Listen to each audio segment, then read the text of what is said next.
Installing an intrusion switch.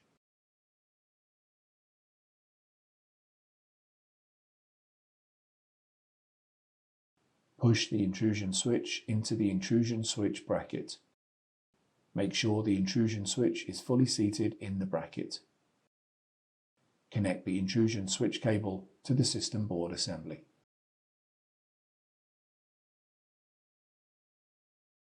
Install the air baffle.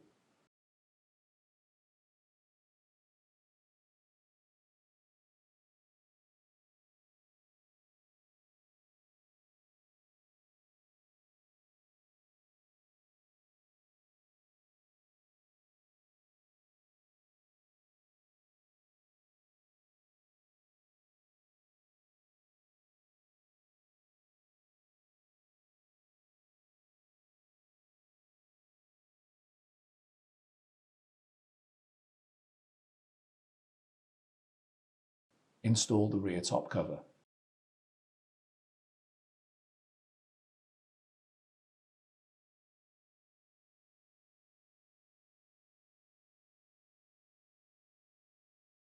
Install the front top cover.